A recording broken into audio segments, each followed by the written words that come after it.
ઘટનાની હકીકત એ પ્રકારની છે કે દાહોદ શહેરમાં બે ઈસમો કે જેઓ પોતે લોકોને ધમકાવીને કે ડરાવીને કે હાથ ચાલાકી કરીને તેઓએ દાગીના ના પહેરવા જોઈએ કે દાગીના પહેરાવે તો આપી દો એ પ્રકારની એક શંકાસ્પદ વર્તણૂક કરી રહ્યા હતા.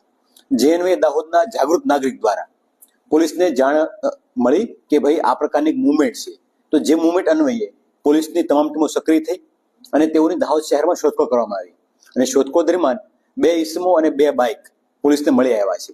પ્રથમ દ્રષ્ટિએ ચેક કરતા આ બંને બાઇકો હતા એ ચોરીના બાઇકો હોવાનું જણાવેલું હતું. જેથી આ ઈસમો બાબતે શંકા લાગતા પોલીસે વિગતવાર ઊંડાણથી પૂછપરછ હાથ ધરી હતી અને એ દરમિયાન આ જે બાઇકમાં નંબર પ્લેટ લગાડી હતી એ અને એન્જિન ચેસિસ નંબર એ વગેરેમાં પણ ડિફરન્સ જણાવ્યો હતો.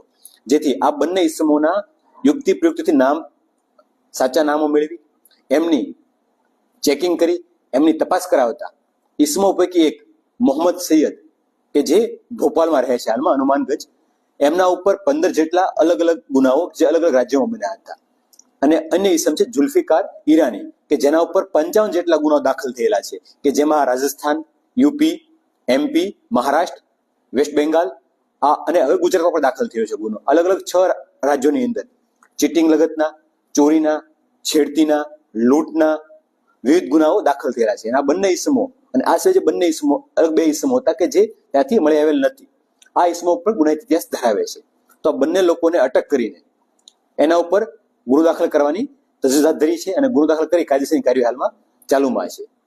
હું જનતાને, દાહોદના લોકોને એક એ પણ મેસેજ આપવા માંગુ છું કે જ્યારે પણ તમને આ પ્રકારની કોઈ લોકો દ્વારા કોઈ શંકાસ્પદ મુવમેન્ટ ધ્યાનમાં આવે તો તાત્કાલિક તમારા લોકલ પોલીસ સ્ટેશનનો સંપર્ક કરવો જોઈએ, જેથી કરીને એમાં ઊંડાણપૂર્વક તપાસ કરી શકાય અને કોઈ મોટો ગુનો બનતા અટકાવી શકાય. હાલમાં દાહોદ બી ડિવિઝનના પોલીસ સ્ટાફ અને અન્ય ટીમો ભેગા મળી અને એક ભવિષ્યમાં અંજામ આવનાર ગુનાને બનતો અટકાવ્યો છે અને 55-15 લગભગ બંને મળીને 70 ગુનામાં સંડોવાયેલા છે એ પ્રકારના બે ઇસમોને અટકાયત કરીને કાયદેસરની કાર્યવાહી હાથ ધરી છે.